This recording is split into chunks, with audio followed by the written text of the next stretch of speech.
Pembahasan di pagi hari ini masih berkenaan dengan kisahnya Nabi Musa alaihi salatu wassalam. Kalau semalam bicara tentang Qarun, maka di pagi hari ini kita bicara tentang As-Samiri,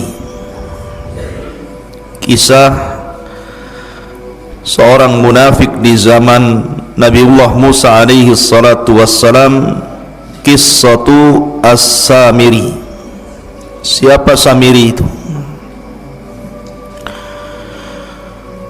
Sebelum kita masuk pada kisahnya Samiri yang membuat patung seperti anak sapi yang kemudian disembah oleh Bani Israel, saya akan urut dulu kisahnya. Di dalam Al-Quran Allah subhanahu wa ta'ala berfirman, wa idh faraqna bikumul bahra fa'anjaynakum wa aghraqna ala fir'auna wa antum tangdurun. Dan ingatlah ketika kami belah lautan untukmu, lalu kami selamatkan dirimu dan kami tenggelamkan Fir'aun dan para pengikutnya, sementara kalian menyaksikan dengan mata-mata kalian sendiri. Nabi Musa alaihi salatu wassalam ketika menyelamatkan Bani Israel dari perbudakan Fir'aun, maka Musa berhasil menyeberangkan Bani Israel dari Mesir mengarah ke Palestina melalui Laut Merah. Dan itulah mukjizat yang sangat masyhur dari Nabi Musa alaihi salatu wassalam, mampu membelah lautan dengan tongkatnya, tentu dengan izin Allah subhanahu wa ta'ala. Terbelah 12 jalan di lautan itu, karena Bani Israel 12 kabilah. Ketika kemudian betul-betul mereka dikejar Fir'aun dan mereka sudah sampai di ujung lautan, sementara Fir'aun itu masih di tengah lautan, disangkanya itu jalan biasa, bukan lautan yang terbelah. Ketika betul-betul Fir'aun dan pasukannya di tengah-tengah lautan, maka Musa alaihi salatu wassalam ketika itu berada di sampingnya malakul Jibril, malaikat Jibril yang membentuk seperti manusia, menggunakan pakaian putih, kuda putih, serba putih. Maka kata Jibril, tunggu dulu, biar betul-betul dia sampai di tengah dan semua pasukannya juga sampai di tengah. Baru ketika betul-betul ada di tengah, kata Jibril, sekaranglah kau pukulkan tongkatmu itu. Maka Musa memukulkan tongkat, tiba-tiba lautan menyatu, maka Fir'aun pun ditenggelamkan Allah subhanahu wa ta'ala di Laut Merah ini. Dan Allah abadikan jasadnya, artinya ditemukan jasadnya. Kemudian jasadnya Fir'aun sampai hari ini menjadi pelajaran, dan kisah itu kisah beneran. Kalau anda ingin atau antum semuanya ingin melihat jasad Fir'aun, datang ke Mesir sana. Sana ada jasadnya Fir'aun. Lah, intinya bahwa Bani Israel diselamatkan, ini nikmat Allah Azza wa Jalla, diselamatkan dari kematian. Ma'asyiral muslimin yang dimuliakan Allah Azza wa Jalla, setelah itu berangkatlah Bani Israel dibawa oleh Nabi Musa alaihi salatu wassalam menuju arah Palestina. Di tengah jalan rupanya mereka melewati sebuah perkampungan yang kampungnya itu nyembah berhala, sementara mereka sudah mentauhidkan Allah Azza wa Jalla, menyembah berhala.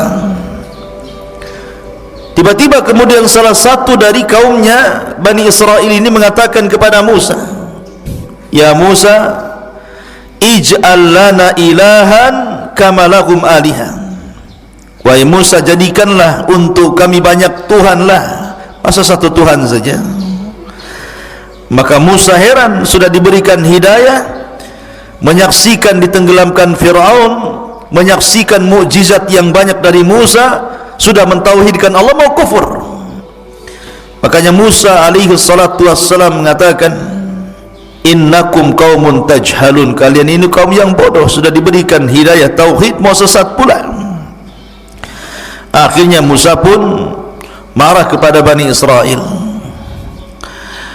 Ketika Nabi Musa alaihi salatu wassalam sudah berada betul-betul di perbatasan, tinggal masuk saja ke Palestina itu, sudah sampai di padang pasir yang mendekati Palestina. Rupanya tidak bisa masuk ke Palestina. Kenapa demikian? Karena memang bumi yang disucikan itu di Palestina itu sudah dikuasai orang lain,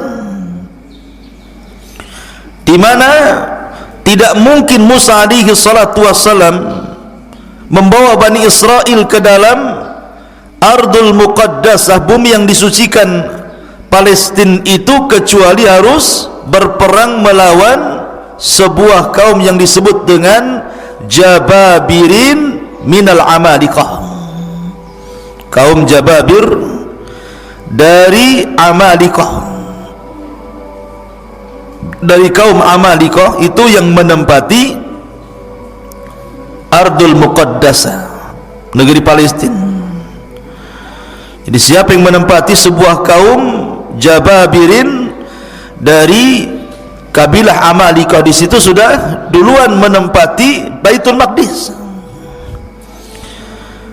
Maka kemudian Musa alaihi salatu wassalam diperintahkan untuk jihad, jihad pertama kali. Sebelumnya Bani Israel tidak pernah perang. Kalian harus siap-siap perang, bertempur merebut Baitul Maqdis dari Amalikah. Bahkan Yusha ibn Nun yang ketika itu sangat dipercaya Nabi Musa alaihi salatu wassalam, yang menemani Musa saat pergi mencari Khidir adalah Yusha ibn Nun, pembantunya. Yusha ibn Nun mengatakan, ya qaum idkhulu alaihim min babil Madinah kama amarakum yansurkumullahu fala ghaliba lakum. Wahai kaumku, masuklah kalian dari pintu depan, pintu kota, dan kalau seandainya kalian akan perang, maka Allah subhanahu wa ta'ala akan memberikan kemenangan dan tidak terjadi kekalahan kepada kalian. Tapi Bani Israel ini ketakutan, pengecut, tidak mau perang, takut mati. Akhirnya kemudian mereka mengatakan, lan nadkhulaha abada madamu fiha, selama orang Amalikah itu masih ada di situ, kemudian kami harus perang melawan Amalikah, kami tidak akan masuk ke situ. Kemudian mereka pun lancang kepada Musa dan mengatakan, idhab anta wa rabbuka faqatila inna hahuna qaidin. Hei Musa, kalau engkau ingin perang, sono berangkat sendiri, ajak Tuhanmu perang berdua, kami nonton di sini siapa yang kalah siapa yang menang. Kurang ajar tidak tuh? Ya. Asal sama nabinya bilang begitu. Kalau kau mau perang, pergi sana sendiri katanya. Ajak Tuhanmu, perang berdua sana katanya. Kami enggak mau di sini. Karena mereka menolak, tidak mau perang, tidak mau berjihad, tidak mau mengambil Baitul Maqdis. Ini pula yang menyebabkan Allah subhanahu wa ta'ala mengazab Bani Israel. Dengan cara apa? Akhirnya mereka tidak bisa keluar dari negeri itu, tersesat di padang pasir, tersesat di sebuah negeri yang disebut Ardut Tih namanya, negeri Tih, sebuah padang pasir kering kelontang, tidak ada tanaman, tidak ada tumbuhan, tidak ada air, tidak ada apapun, padang pasir, panas luar biasa, diazab oleh Allah subhanahu wa ta'ala, tidak bisa keluar dari situ. Pergi kemana saja ujung-ujungnya ke situ juga, kayak orang melinglung, kayak orang bingung. Lebih-lebih kemudian padang pasir itu saya katakan tadi tidak ada tumbuhan, tidak ada tanaman, tidak ada pepohonan, tidak ada burung, tidak ada apapun. Betul-betul kering kelontang, panas terik luar biasa. Mereka tidak bisa keluar dari situ, tersiksa hidup mereka. Itulah disebut dengan teh. Berapa puluh tahun mereka diuji oleh Allah. Fa innaha muharramatun alaihim arba'ina sanatan yatihuna fil ardi fala ta'sa 'alal qaumil fasiqin. Dan negeri Tih itu digambarkan dalam surah Al-Maidah ayat 26. Yatihun, maksudnya di negeri Tih. Allah berfirman, maka negeri itu terlarang buat mereka selama 40 tahun. Mereka akan mengembara kebingungan di bumi itu. Maka janganlah engkau wahai Musa bersedih hati memikirkan nasib orang-orang fasik itu. Biarkan saja mereka kebingungan seperti itu. Diajak perang tak mau. Ya. Akhirnya Allah uji mereka dengan diletakkan di bumi Tih, bumi kebingungan. Ma'asyiral muslimin, ikhwan akhwat yang dimuliakan Allah Azza wa Jalla. Ketika mereka tidak bisa keluar dari situ, terpaksalah mereka tinggal di situ dengan panas terik yang luar biasa, dengan kelaparan karena susah cari makanan. Apa yang mau dicari makanan? Binatang buruan pun tidak ada, dedaunan yang akan dimakan pun tidak ada, apalagi buah-buahan. Namanya padang pasir kerang kelontang, apa yang mau dimakan? Masa makan pasir? Tak mungkin. Akhirnya kemudian ketika mereka lapar, mereka datang kepada Musa alaihi salatu wassalam. Ya Musa, kami lapar, kami pengen makan, tolonglah berikan kepada kami makanan. Berdoalah kepada Rabbmu agar diturunkan makanan kepada kami. Subhanallah, Allah karim.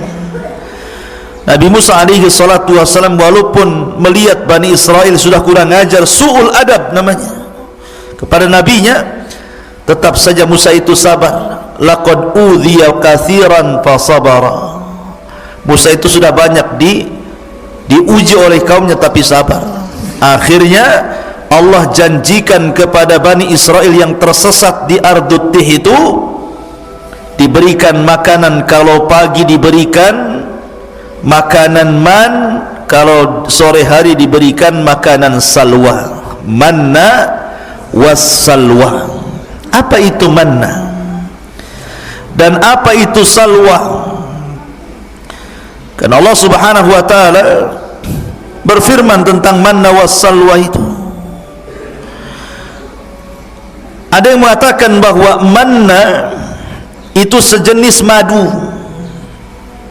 sejenis madu yang bisa dimakan, rasanya kayak madu, bahkan lebih manis dibandingkan madu. Dan itu untuk makanan di pagi hari, diberikan kepada mereka alman. Adapun makanan di sore hari mereka akan diberikan salwa. Salwa itu sejenis burung, daging burung, kemudian diletakkan di tempat yang tinggi, tinggal diambil saja. Subhanallah ikhwan.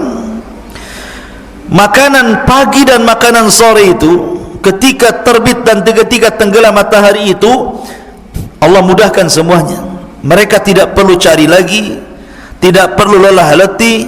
Pokoknya mereka pagi hari lapar, tinggal diambil saja, sudah ditentukan tempatnya, nanti tahu-tahu sudah ada saja manna itu tiap pagi.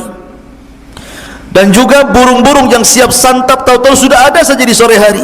Subhanallah, ini keajaiban. Tinggal ambil saja.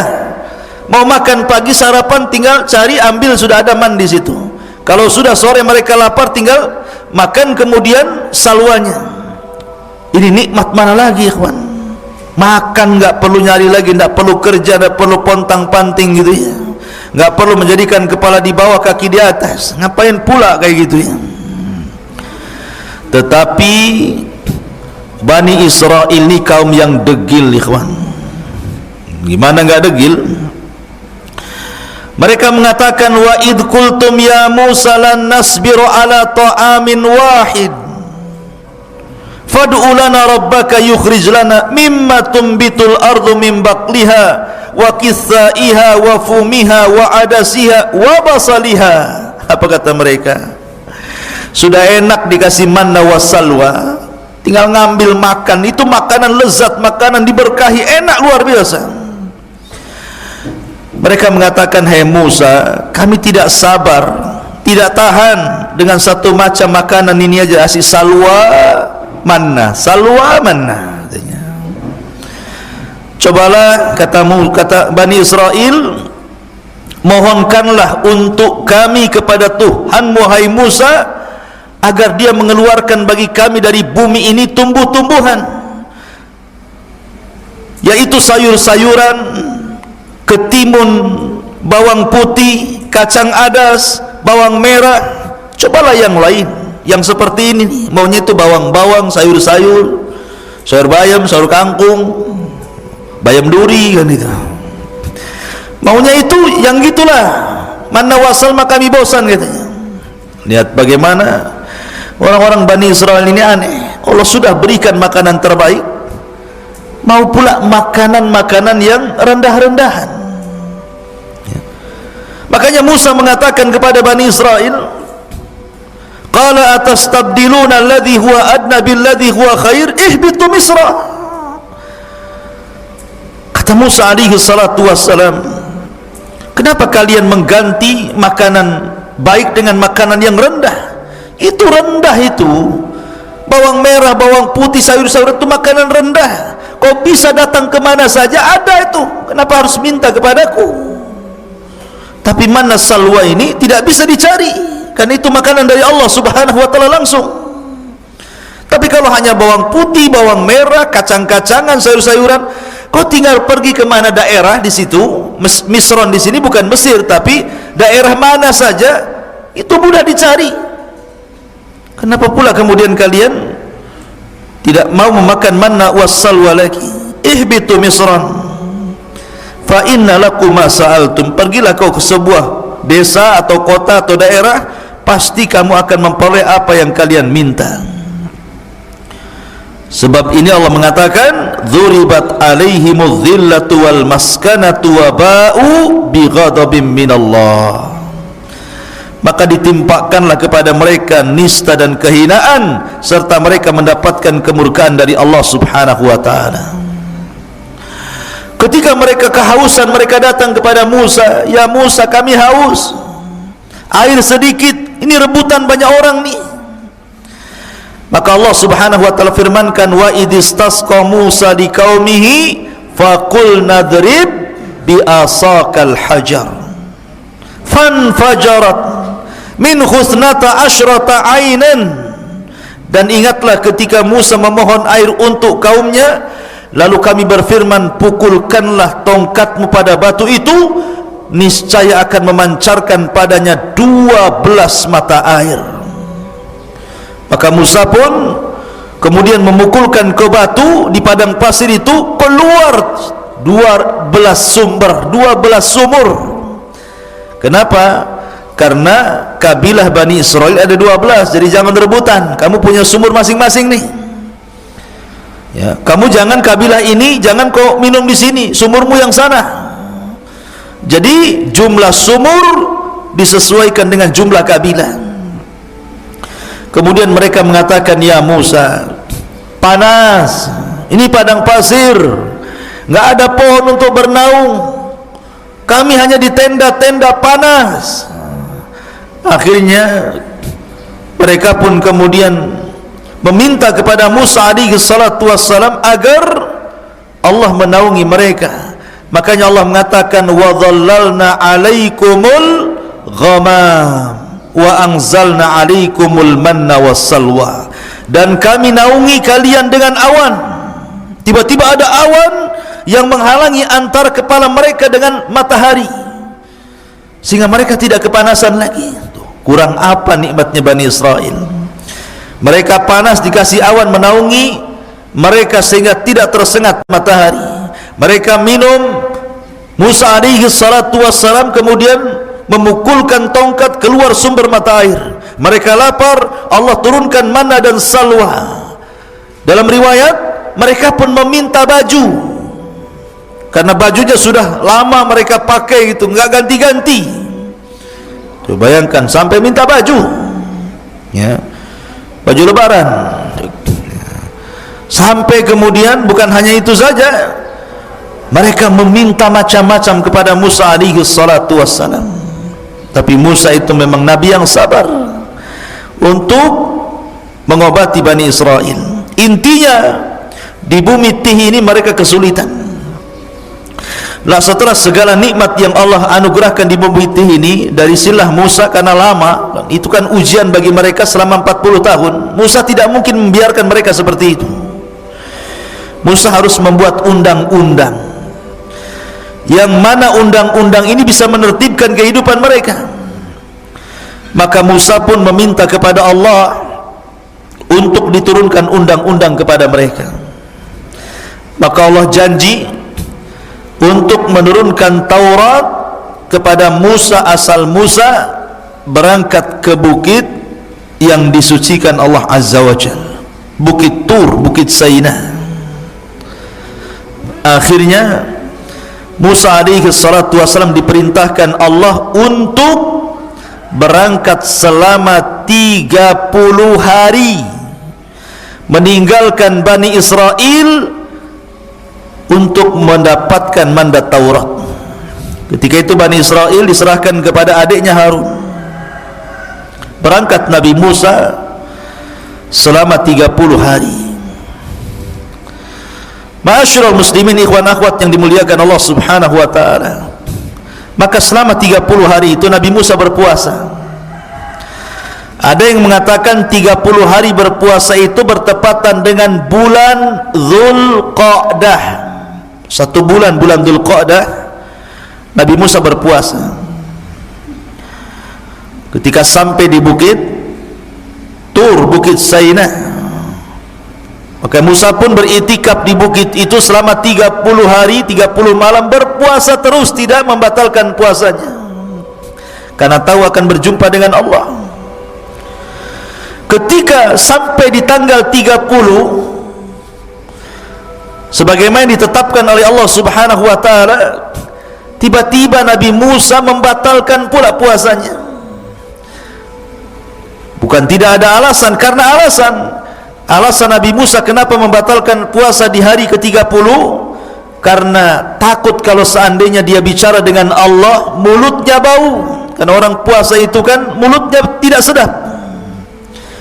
Tiba-tiba ketika dia hendak membatalkan puasanya karena sebab itu, maka Allah Subhanahu wa taala melarang dan mengatakan, wahai Musa, jangan kau batalkan puasamu, fa inna luhufa fammis shaim atyab indallah min rihil miski, karena bau mulutnya orang yang berpuasa itu lebih harum di hadapan Allah dibandingkan minyak kasturi.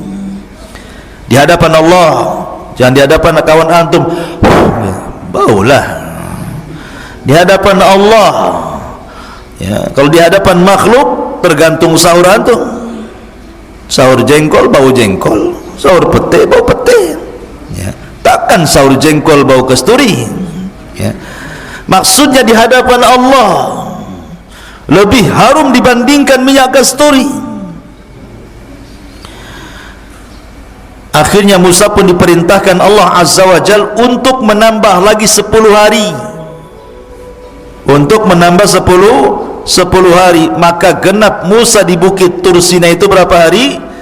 40 malam 40 hari. 40 malam 40 hari Nabi Musa alaihi salatu wassalam berada di bukit Tur untuk mendapatkan mandat Taurat. Makanya Allah Subhanahu wa taala berfirman mengenai hal ini, tentang masalah Taurat ini, walaqad jaa Musa limiqatina wa kallamahu rabbuhu qala rabbi arini anzur ilaik. Dan ingatlah ketika kami berjanji kepada Musa untuk memberikan Taurat sesudah 40 malam. Setelah 40 malam, wa wa'adna Musa 30 lailatan, awalnya kami janjikan kepada Musa 30 malam, wa atmamnaha bi ashrin, dan kami meminta untuk menyempurnakan dengan 10 malam lagi, berarti 40 malam. Fatamma miqatu rabbih 40 laila, maka sempurnalah pertemuan antara Musa dengan Rabbnya 40 lailatan, 40 malam. Maksudnya gini, yang 30 itu bulan Dzulqa'dah, yang 10 itu bulan Dzulhijjah. Berarti di malam ke-40 bertepatan dengan Idul Adha. Karena yang 30 hari bulan Dzulqa'dah, yang 10 hari 10 awal bulan Dzulhijjah. Berarti hari ke-40-nya ketika Taurat turun itu di Idul Adha. Idul Adha tanggal 10 Dzulhijjah, dan di sini pula Allah menyempurnakan Islam dengan menurunkan surat Al-Maidah, Al-yawma akmaltu lakum dinakum wa atmamtu alaikum ni'mati wa raditu lakumul Islam madina. Pada hari ini kusempurnakan agamaku Islam, kusempurnakan nikmatku Islam, dan kuridhai Islam sebagai agama kalian. Maka setelah mendapatkan Taurat, tiba-tiba Musa alaihi salatu wasalam berkeinginan untuk ingin menatap Rabbnya, ingin melihat Rabbnya kayak apa yang selama ini selalu bicara di balik tabir, dan tabirnya Allah adalah cahaya. Pengen tahu kayak apa bentuknya, kayak apa wajahnya. Akhirnya Musa mengatakan, Rabbi arini anzur ilaik, ya Rabb, bisakah kau tampakkan dirimu kepadaku biar aku bisa melihatnya. Maka Allah Subhanahu wa taala mengatakan, lan tarani walakin dur ilal jabal fa in istaqarra makanah fasawfa tarani. Falamma tajalla rabbuhu lil jabali ja'alahu dakka wa kana Musa sa'iqa wa kharra Musa sa'iqa falamma afaqa qala subhanak tubtu ilaika wa ana awwalul mu'minin. Kata Allah Subhanahu wa ta'ala, ya Musa, engkau enggak mampu melihatku. Bukan aku tidak bisa dilihat, matamu yang enggak sanggup melihatku, kata Allah. Akan tetapi kalau kau enggak yakin, lihatlah bukit yang penuh dengan batu itu, Bukit Tur Sina ini. Kalau aku menampakkan diriku kepada bukit itu dan bukit tidak bergerak dari tempatnya, kau akan melihatku. Tapi kalau sebaliknya, bukit itu hancur karena melihatku, maka selamanya kau tidak bisa melihatku. Falamma tajalla rabbuhu, ketika Rabbnya menampakkan diri lil jabali, kepada gunung, apa yang terjadi? Ja'alahu dzakka, tiba-tiba gunung gempa, hancur, lebur, berantakan. Wa kharra Musa sa'iqa, Musa terpental kemudian pingsan. Tiba-tiba Musa mengatakan, tubtu ilaika, aku tobat kepadamu ya Rabb. Falamma afaq, ketika dia sadar dari pingsannya, tubtu ilaik, aku tobat kepadamu ya Rabb, wa ana awwalul mu'minin, aku beriman, tidak perlu kau tampakkan zatmu kepada aku, katanya. Lihat, dari sini menunjukkan bahwa Tuhan kita Allah tidak akan pernah terlihat di dunia. Kalau ada orang mimpi ketemu Allah, dustakan kemimpiannya. Oh, semalam saya bermimpi. Ya, ada apa? Ketemu Allah, dusta kau. Itu aja. Karena dulu ada di Batam ini, orang ngaku-ngaku bisa melihat Allah di air yang dalam baskom. Jadi ada ajaran sesat di Batam dulu, kalau anda ingin melihat Allah, bayar 500.000. Masuk ke kamar, di situ ada baskom diisi air, entah komat kamit waswesnya apa gitu kan. Kemudian suruh dilihat, kau lihat situ, nanti kau akan melihat Allah di situ, katanya. Ya sampai anjing mencret pun nengok gitu, mana bisa? Nggak mungkin dilihat Allah itu. Ya, nengok aja air, nggak mungkin ada Allah. Allah tidak bisa dilihat. Jangan lagi kita. Nabi Musa alaihi salatu wassalam saja minta ditampakkan, Allah tidak sanggup. Gunung saja bisa hancur. Kalau seandainya Allah tampak dalam genangan itu, bisa hancur wajah kalian kan itu, terbakar. Kalau sampai tabir Allah dibuka dari zatnya, terbakar syubuhatul ar, satu bumi bisa terbakar, ikhwan. Cemana pula kemudian sok-sokan bisa melihat Allah? Penipu. Ya, ma'asyiral muslimin yang dimuliakan Allah azza wa jalla. Lah akhirnya kemudian Musa pun sebelum pulang diberitahu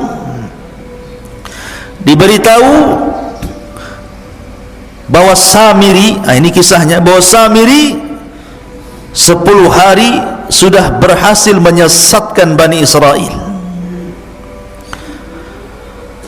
Allah subhanahu wa ta'ala mengatakan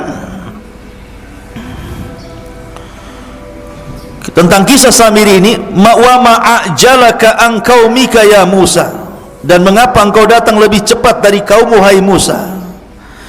Qala hum ulai ala athari wa ajiltu ilaika rabbi litarda. Dia Musa berkata, itu mereka sedang menyusulku, aku akan segera datang kepadamu Tuhanku, karena engkau ingin dan karena aku ingin mendapatkan ridhamu. Kemudian qala fa inna qad fattanna qaumaka min ba'dika wa adhallahumus Samiri. Dan Allah berfirman, sungguh kami telah menguji kaummu wahai Musa setelah engkau tinggalkan selama 40 malam, dan mereka telah tersesatkan oleh Samiri. Jadi begini, ketika Musa berangkat meninggalkan Bani Israel berapa hari tadi? 30 hari. Kemudian disempurnakan 10 hari menjadi 40 hari.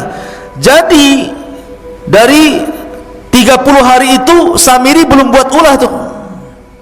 Samiri buat ulah itu 10 hari ketika Nabi Musa menambah hari puasanya. Mereka sesat selama 10 hari. Bayangkan, hidayah itu milik Allah, ikhwan. Mereka mengikuti Musa bertahun-tahun, disesatkan dengan Samiri cuma 10 hari saja. Bagaimana cara menyesatkannya? Samiri ini terjadi khilaf para ulama, siapa Samiri. Ada yang mengatakan Samiri ini salah satu dari Bani Israel. Ada yang mengatakan Samiri itu artinya dia bukan dari Bani Israel, dia kaum Kibti, kaumnya Fir'aun, tapi mengikuti ajaran Musa, pura-pura munafik, mengikuti ajaran Musa, kemudian ikut di belakang Nabi Musa. Lah ketika Musa menyeberangi lautan, ini Bani Israel ini, mereka berat membawa emas-emas orang-orangnya Fir'aun. Jadi ada sebagian emas-emas itu diambil dari tetangga-tetangga mereka waktu di Mesir. Ada yang pinjam uang mereka kan berupa dinar emas gitu ya. Ada yang kemudian pinjam, ada yang kemudian bekerja dapat gaji duluan, kerjanya belum selesai. Pokoknya banyak. Intinya bahwa itu emas-emas itu tidak boleh dibawa karena bukan hak mereka. Maka mereka bertanya kepada Nabi Musa, bagaimana dengan emas-emas kami wahai Musa, apakah ini halal untuk kami? Kata Musa, tidak halal. Emas-emas itu harus kalian buang di lautan ini. Jadi ketika mereka berjalan di lautan itu yang sudah jadi jalan, dibuanglah emas-emas itu sampai ke pinggir sana. Lah Samiri melihat ada buang emas banyak-banyak. Oh, ini emas banyak, kenapa pula dibuang-buang katanya. Diambilnya, dikutipnya satu-satu, akhirnya dapatlah satu karung emas-emas yang dilempar-lempar itu. Kemudian setelah itu Samiri melihat ada orang berbaju putih, berkuda putih di samping Musa, dan seolah-olah dia pula yang memberikan instruksi. Kata orang putih begini, maka Musa akan begini. Kata orang putih begitu, maka Musa akan begitu. Samiri kaget, kenapa Musa diperintahkan orang itu? Nah, dari sini Samiri curiga, karena memang itu jelmaan malaikat, utusan Allah Azza wa Jalla. diperhatikan terus orang ini. Kemudian diperhatikan kudanya, dan apabila kuda itu melangkah, bekas langkahnya itu, bekas pijakannya itu, tanahnya diambil sama dia, diambil kemudian ditaruh di kresek, dibawa. Jadi ketika Nabi Musa alaihi salatu wassalam berangkat meninggalkan Bani Israel, kemudian digantikan oleh Nabi Allah Harun alaihi salatu wassalam, maka mulailah berulah Samiri selama 10 hari ini. Emas yang tadi dikutip itu oleh Samiri kemudian dibakar, kemudian dicetak, kemudian jadilah anak sapi, patung anak sapi yang membentuk Samiri. Kenapa anak sapi? Karena orang-orang Mesir itu menjadikan sapi itu Tuhan. Makanya orang-orang India sampai hari ini ada orang yang nyembah sapi itu. Jadi daerah-daerah tertentu di India itu, kalau ada sapi kemudian masuk ke pasar, makan kangkung, makan bayam, jangan diusir, itu Tuhan lagi makan. Ya, macam-macam. Di India itu banyak. Ya, sesembahan salah satunya sapi disembah. Ada juga yang nyembah ular sendok di sana itu. Ya. Jadi akhirnya kemudian dibentuklah patung anak sapi itu. Ketika sudah jadi patung anak sapi itu, kemudian ditenggerkan di tengah-tengah lapangan Bani Israel. Dia kan punya tanah itu bekas pijakannya kaki kudanya Jibril, dimasukkan ke mulutnya tanah itu. Subhanallah, keajaiban. Tiba-tiba patung anak sapi yang terbuat dari emas itu hidup pula. Makanya Allah mengatakan lahu khuar, hidup, tapi tidak sempurna, hanya mengeluarkan suara. Gimana suara sapi? Pi gitu, bukan ya. Jadi keluar suara sapi lah. Bani Israel ini kaget, kok bisa patung terbuat dari emas berbentuk anak sapi diingatkan kepada sembahan orang-orang Mesir tiba-tiba hidup. Karena sebagian Bani Israel masih kurang mantap imannya. Kata Samiri kepada Bani Israel, lihat, ini Tuhan kita, anak sapi ini Tuhan kita, buktinya dia bisa bicara katanya. Mereka mengatakan, lalu Nabi Musa siapa? Dan kemana? Bukankah dia ingin membuktikan ketuhanannya? Kata Samiri, Musa salah, yang benar ini Tuhannya, bukan apa yang didakwahkan Musa. Lihat, Musa salah tempat, jauh-jauh ke Bukit Tur untuk mencari Tuhannya, padahal Tuhannya ada di sini katanya. Ini Tuhannya anak sapi ini. Dari situlah akhirnya ada yang mengatakan 70.000 sekian gitu, Bani Israel pun murtad. 10 hari menyembah patung anak sapi. Ya, sebagian mereka murtad dan sebagian mereka bertahan. Ini enggak percaya, kami harus tanya dulu Musa, apakah ini Tuhan atau bukan. Yang sebagian lagi tetap mengatakan bukan Tuhan. Jadi manusia ketika itu terbagi menjadi 3. Ada yang tetap di atas tauhid, tidak mau menyembah patung anak sapinya yang dibuat oleh Samiri. Yang satu justru ada yang langsung menuhankan patung anak sapinya Samiri. Kemudian yang ketiga masih nunggu, masih ragu-ragu. Tunggu, tanya dulu, nunggu Musa datanglah. Kalau memang kata Musa ini Tuhan kami sembah, kalau enggak. Akhirnya kemudian Musa sudah diberitahu sama Allah bahwa kaumnya sudah disesatkan Samiri. Udah marah, pengen balik saja Musa tuh. Masalahnya Musa tidak mau menyalahkan Bani Israel, tapi mau menyalahkan abangnya Harun. Ngapain saja Harun itu? Masa baru ditinggal 40 hari sudah murtad? Akhirnya pertama kali dia marah kepada Harun. Datanglah Musa dari safarnya membawa papan Taurat. Faraja'a Musa ila qaumihi ghadbanan asifan. Qala ya qaumi alam ya'idukum rabbukum wa'dan hasanan afa atala 'alaikul ahdu am aradtum an yahilla 'alaikum ghadab min rabbikum fakhlaftum maw'idi. Musa pun mengatakan, Kemudian Musa kembali kepada kaumnya dengan marah, bersedih hati. Musa berkata, wahai kaumku, bukankah Tuhanmu telah menjanjikan kepadamu sebuah janji yang baik? Apakah terlalu lama masa perjanjian itu bagi kalian? Atau kalian hendak agar kemurkaan Tuhan menimpa kalian? Mengapa kalian melanggar perjanjian denganku? Kemudian mereka mengatakan, qalu ma akhlafna mau'idaka bimalkina walakin hammalna auzaran min zinatil qaumi faqadhafnaha fakadzalika alqas samiri. Mereka mengatakan, kami tidak melanggar perjanjian wahai Musa dengan kemauan kami sendiri, tetapi kami harus membawa beban berat dari perhiasan kaum Fir'aun. Kemudian kami lemparkan ke dalam api itu, dan demikian pula Samiri melemparkannya. Maka datanglah Musa kepada siapa? Kepada Harun. Ketika sampai saja depan Harun, langsung dijambak janggutnya, ditari kepalanya. Gini dah, gitu, betul kan? Jadi dijambak rambutnya, ditari janggutnya, begitu. Musa itu Harun abangnya, kakaknya. Saking marahnya, pegang kepala, pegang jenggot, ditarik ke depan. Apa katanya Musa alaihi salatu wassalam kepada Harun? Mereka mengatakan, kenapa kau sesatkan Bani Israel, kata Musa. Maka Harun ini kan orangnya lembut, beda dengan Musa. Makanya Bani Israel tidak takut dengan Harun, hanya takut dengan Musa. Makanya Harun mengatakan, ya ibna la ta'khud bi lihyati wala bi ra'si, inni khashitu an taqula farraqtu baina bani Israil wa lam tarkub qawli. Harun mengatakan, wahai putra ibuku, maksudnya Musa, janganlah engkau pegang janggutku, jangan pula kau pegang kepalaku, lepaskan.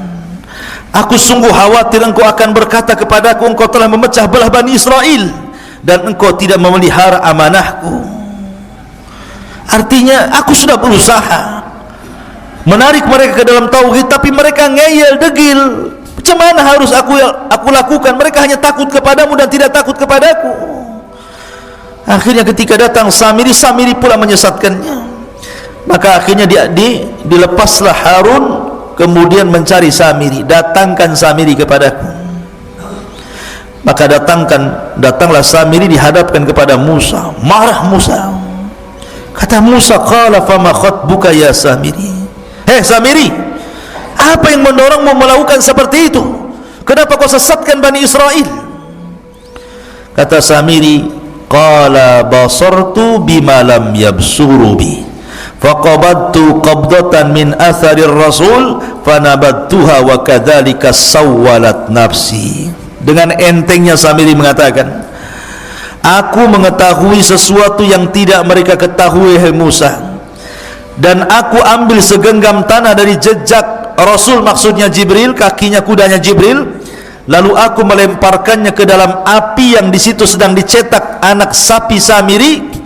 Demikianlah nafsuku yang memerintahkanku. Jadi ketika Musa, siapa atas perintah siapa kau lakukan itu, kata Musa, maka Samiri dengan tenang mengatakan, nafsuku yang memerintahkan. Subhanallah, dengan entengnya. Akhirnya kemudian Musa pun marah. Maka sebagai hukumannya, Nabi Musa alaihi salatu wasallam berdoa kepada Allah agar Samiri tidak boleh mendatangi manusia, dan manusia tidak mungkin mendatangi Samiri. Dia akan hidup sendiri selamanya.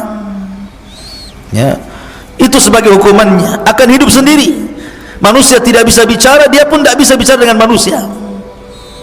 Tetapi memang Al-Quran dan Sunnah tidak menjelaskan kematiannya, karena Samiri habis itu diusir oleh Musa dan tidak diperkenankan untuk hidup di lingkungan Bani Israel. Sehingga ada yang menyangka bahwa Samiri adalah Dajjal di akhir zaman. Tapi kita katakan Dajjal bukan Samiri, dan Samiri bukan Dajjal. Dajjal lain orangnya, Samiri pun lain orangnya. Ya. Intinya bahwa Nabi Musa alaihi salatu wasallam kemudian mengadab Samiri.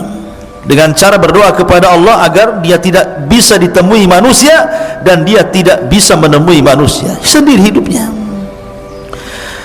Kemudian melihat Nabi Musa marah, maka mereka disuruh bertobat. Bani Israel yang menyembah patung anak sapi itu suruh tobat. Tiba-tiba kemudian diilhamkan kepada mereka untuk mengucapkan la illam yarhamna rabbuna wa yaghfir lana lanakunanna minal khasirin. Kalau Rabb kami tidak merahmati kami dan tidak mengampuni dosa-dosa kami, kami termasuk orang rugi. Terus itu yang dibicarakan oleh orang-orang yang menyembah patung itu. Masalahnya Musa mengatakan, aku datang sudah bawa papan Taurat ini, dan isi papan ini kalau sampai ada orang musyrik seperti kalian, hukumannya adalah saling bunuh-bunuhan. Kalian harus pulang, ambil bawa pisau dapur, tusuk-tusuk kalian, saling tusuk di antara kalian, saling bunuh di antara kalian. Itu tobatnya. Karena Allah mengatakan, wa idh qala Musa liqaumihi, wa idh qala Musa liqaumihi, dan ketika Musa berkata kepada kaumnya, ya qaumi innakum zalamtum anfusakum bittikhadikumul ijla fatubu ila bari'ikum faqtulu anfusakum dzalikum khairul lakum inda bari'ikum fataba alaikum ila akhiril ayat. Wahai kaumku, karena kalian sudah menzalimi diri kalian menyembah patung anak sapi, tobat kalian. Tapi tobatnya faqtulu anfusakum, bunuh diri-diri di kalian. Mak, tobatnya ngeri. Kalau antum di dalam Islam, kalau orang datang ke dukun kemudian menyesal, tinggal balik syahadat, balik ke Islam. Ini tidak. Kalau orang sudah melakukan kesyirikan, maka cara tobatnya harus saling membunuh. Anda bawa pisau dapur, saya bawa gergaji, bawa peranglah sampai mati, sampai dua-duanya mati. Dan itu lebih baik. Sebab kalau mereka menolak untuk saling membunuh, mereka pun akan mati juga. Karena ketika mereka menolak untuk saling membunuh, maka mereka teringat dengan Nabi Musa. Musa pernah mengangkat bukit Tur, kemudian diletakkan di atas kepalanya. Tobat atau dilempar bukit ini, katanya. Kalau tidak tobat, mati juga kena gunung. Kalau tobat, mati juga, sama-sama mati. Masalahnya kalau tobat mati, mati syahid. Tapi kalau mati kena lempar gunung, mati sangit namanya, nggak syahid kan gitu, karena kena azab ya. Akhirnya mereka perang saling bunuh-bunuhan, dan itu lebih baik bagi mereka. Matilah hampir 7.000 Bani Israel gara-gara menyembah patung anak Samiri ini. Lihat jahatnya Samiri, munafik, menyesatkan. Akhirnya kemudian Nabi Musa pun setelah kasus Samiri ini tetap masih tidak bisa keluar dari Ardut Tih itu, maka Allah Subhanahu wa ta'ala takdirkan Musa pun meninggal. Tapi sebelumnya Harun meninggal, baru kemudian Musa. Bagaimana Harun meninggal? Dikatakan oleh ahli tafsir, jadi suatu ketika Nabi Musa dan Harun ini naik ke atas bukit, meninggalkan Bani Israel karena lelah gitu kan, ingin santai berdua saja, naik ke atas bukit. Tiba-tiba di atas bukit itu melihat ada pohon di situ. Kemudian tiba-tiba Harun alaihi salatu wassalam mengatakan, ya Musa inni uhibbu an anama ala hadas sarir. Dan di bawah pohon itu kayak ada tikar, sudah ada tikar, ada pohon, ada tikar. Kata Harun, ya Musa, kayaknya saya ingin tidur di sini, katanya. Kata Nabi Musa, nam alaih, silahkan tidur. Tapi kemudian Harun mengatakan, inni akhafu ayyatiya rabbu hadal bait fayaghdhabu alayya. Tapi aku takut, wahai Musa, kalau seandainya aku tidur di sini, tiba-tiba Rabb pemilik rumah ini kemudian datang dan murka kepadaku. Kata Musa, la tarhab, jangan takut, aku akan melindungi dirimu, tidur saja. Kata Harun mengatakan, ya Musa, kau juga tidurlah di sini di sampingku. Jadi kalau ada apa-apa kau bertanggung jawab. Akhirnya kemudian Nabi Harun tidur, Musa pura-pura tidur. Rupanya Allah subhanahu wa ta'ala mengirim malakul maut. Ketika tidur itulah Harun dicabut nyawanya, kemudian diangkat ke langit dengan tikar-tikarnya sekali. Itu dalam sebuah riwayat yang dikatakan oleh Imam As-Sudi. Tapi dalam riwayat yang lain, riwayat Ali bin Abi Thalib radhiyallahu an, intinya ketika Harun dan Musa meninggalkan Bani Israel, tiba-tiba kemudian Allah mengurum malakul maut. Kemudian malakul maut ini mencabut nyawa Harun. Kemudian akhirnya malaikat ini membawa jasadnya, kemudian menguburkannya entah di mana, tidak ada yang tahu. Musa pun sedih, kemudian kembali menemui Bani Israel. Harusnya saat kesedihan ini dihibur, malah dituduh pula dia yang membunuh Nabi Harun. Ya, bayangkan. Bani Israel marah kepada Musa, kau bunuh Harun dia, katanya. Karena Harun itu nabi yang dicintai Bani Israel, orangnya lembut, maka dicintai, disukai Bani Israel. Kalau Musa itu orangnya keras, ditakuti Bani Israel. Jadi ketika berdua jalan ke bukit, kok pulang sendirian, tiba-tiba Harun tidak ada. Akhirnya mereka marah kepada Musa, aqaltalta Haruna ya Musa, kenapa kau bunuh Harun wahai Musa? Kata Musa, saya tidak bunuh Harun, dia meninggal. Akhirnya Musa pun berdoa kepada Allah agar dibuktikan jasadnya bahwa dia tidak membunuhnya. Akhirnya kemudian jasadnya diperlihatkan kepada Bani Israel, baru Bani Israel yakin bahwa Musa tidak membunuh Harun. Memang sudah ajalnya. Dan setelah kemudian Harun meninggal dunia, giliran Musa. Tapi kisah meninggalnya Nabi Musa ini unik masalahnya. Disebutkan dalam hadis Abu Hurairah radhiyallahu an, Rasul yang mengatakan, jaa malakul maut, datang malaikat maut ila Musa ibn Imran, menuju Musa ibn Imran. Faqala lahu, dan dia pun berkata kepadanya, aku utusan Rabbmu, dan engkau sudah saatnya harus meninggal wahai Musa. Marah Musa kepada malakul maut. Falatama Musa alaihi salatu wassalam aina malakil mauti fafaqaha. Tiba-tiba Musa menampar wajah malaikat maut, keluar kedua matanya. Coba, malaikat maut ditampar sama Musa sampai keluar kedua matanya. Dia bilang, kau mau nyawut nyawaku ya? Tampar akhirnya. Dia tidak tahu kalau itu betul-betul malakul maut, utusan Allah masalahnya. Hadis ini sahih. Maka akhirnya kemudian dikembalikan lagi kedua matanya, kemudian pergi lagi, terbang lagi menemui Allah Azza wa Jal, dan mengatakan, ya Rabb, Musa tidak mau dicabut, malah aku pula ditampar dia, katanya. Maka akhirnya Allah mengatakan, sudah, berangkat lagi kau Musa, aku yang utus engkau. Katakan kepada Musa, saatnya dia meninggal, usia dia sudah selesai. Maka faraja'a malakul maut, maka malakul maut kembali lagi menemui Musa alaihi salatu wassalam dan mengatakan, innaka dan dia mengatakan kepada Musa, wahai Musa, sesungguhnya aku diutus oleh Allah subhanahu wa ta'ala untuk mencabut nyawamu. Akhirnya kemudian Musa pun, karena ini tahu perintah Allah subhanahu wa ta'ala, maka dicabutlah nyawa Musa alaihi salatu wassalam. Sementara Musa berada di negeri linglung, negeri Tih, tidak bisa keluar dari situ. Maka Harun dan Musa sama-sama meninggal di Ardut Tih ini. Lalu siapa yang meneruskan tongkat estafet dakwah Musa? Pembantunya yang kemudian menjadi nabi, namanya Yusa ibn Nun. Yusa ibn Nun yang diberikan mukjizat oleh Allah, bisa menahan matahari. Bagaimana kisahnya? Jadi ketika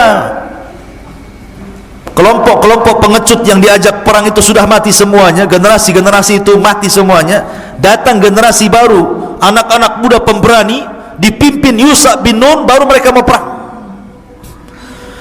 Ketika itu mereka menyerbu orang-orang Amalika yang menguasai Al-Quds, Baitul Maqdis. Ketika kemudian peperangan hampir dimenangkan, tiba-tiba masuk di hari Jumat, sudah hampir tenggelam matahari. dan mereka dilarang tidak boleh perang hari Sabtu masalahnya, karena hari Sabtu bagi orang Yahudi itu hari yang diagungkan. Makanya nanti kita akan kisahkan tentang kisah Ashabus Sabti, orang yang diadab di hari Sabtu. Jadi matahari tinggal tenggelam. Ini kalau tenggelam di Jumat sore berarti sudah masuk Sabtu, sementara ini sudah mau menang. Akhirnya berfikirlah Yusha ibn Nun, maka dia menatap matahari dan mengatakan, inni ma'mur kama annaki ma'mur. Aku diperintahkan Allah sebagaimana kau juga diperintahkan Allah. Tolong jangan tertenggelam dulu sampai Allah menangkan perangnya. Maka matahari di situ saja tidak bisa tenggelam sampai perang betul-betul menang, baru kemudian tenggelam. Maka ini mukjizatnya Yusha ibn Nun, bisa menahan matahari. Kalau antum jangan pergi matahari, ya tetap saja matahari pergi. Atau antum yang pergi ke matahari, kemana? Ke Nagoya sana, ada matahari ya. Tapi bukan matahari di atas ya. Jadi Yusha ibn Nun yang kemudian berhasil menguasai Baitul Maqdis dan Bani Israel bisa masuk ya. Disitulah kisah bagaimana Samiri menyesatkan Bani Israel sampai kepada kisah Yusha ibn Nun. Dan kisahnya panjang tentang masalah Bani Israel, karena nanti ada masa-masa yang disebut dengan Ahdul Qudha, ada masa-masa yang disebut dengan Ahdul Mulukul Awal, ada namanya Ahdul Mulukul Thani, dan begitu seterusnya. Seperti Ahdul Qudha itu setelah wafatnya Yusha ibn Nun, maka Bani Israel terpecah menjadi beberapa kabilah tuh ya. Tetapi mereka masih dipimpin oleh Nabi, dan Nabi yang terakhir yang memimpin adalah Nabi Samuel. Itu Nabi yang terakhir memimpin. Tapi karena Bani Israel pusing, bosan dipimpin para Nabi, akhirnya kemudian minta dipimpin raja. Maka raja yang pertama yang dipilihkan Samuel atas izin Allah adalah rajanya Talut, yang kemudian melawan Jalut. Di antara tentara Talut ada Nabi Dawud, masih kecil. Ketika melawan Jalut, Jalut ini kan orangnya besar, tentaranya banyak. Talut ini orangnya kecil tapi kuat, tentaranya sedikit. Hanya 314 orang sisa dari sekian ribu melawan ribuan tentara Jalut. Ketika sebelum perang, di masa itu kan ada sistem mubarazah. Orang kalau sebelum perang zaman dulu itu adu tanding dulu, mana jagoanmu, nih jagoan gua. Kemudian bertarung sampai mati. Akhirnya Jalut sendiri yang maju dan mengatakan, siapa yang bisa mengalahkan saya? Tentara Talut tidak ada yang berani. Siapa yang berani sama Jalut?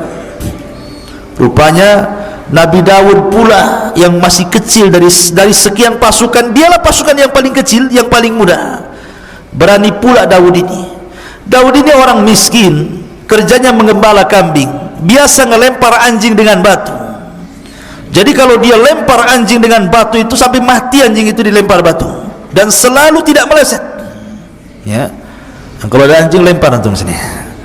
Jadi ketika kemudian dia maju melawan Jalut, ini batu sudah ada beberapa di tangannya nih. Ketika betul-betul berhadapan, tidak bergulat Daud, dilempar aja batu kepalanya, pecah kepalanya, mati itu Jalut tuh. Ketika mati Jalut, dilempar batu kerikil sama Nabi Dawud, maka pasukan Talut merasa bangga akhirnya karena pimpinannya sudah mati. Tunggang langgang, menanglah pasukan Talut. Dinikahkanlah Dawud dengan putrinya. Ketika Talut meninggal, maka dialah yang jadi raja. Kemudian Dawud meninggal dunia, kemudian diwariskan kepada Sulaiman, dia pula yang jadi raja. Lah, inilah raja dan raja plus nabi, itu cuma dua di Bani Israel, Nabi Dawud dan juga Sulaiman. Dia raja plus nabi, Sulaiman juga raja plus nabi. Tapi setelah Sulaiman sudah kacau, sudah lain lagi. Banyak perselisihan Bani Israel yang akhirnya kemudian dihinakan Allah sampai dijajah oleh bangsa-bangsa. Terakhir mereka kemudian dibantai oleh tentara Bukhtun Nasr sampai diperbudak kembali sama seperti di zaman Firaun. Itu banyak kisahnya tentang masalah ini, nanti akan sampai juga, sabar aja. Taib, ini diantara kisah tentang Samiri.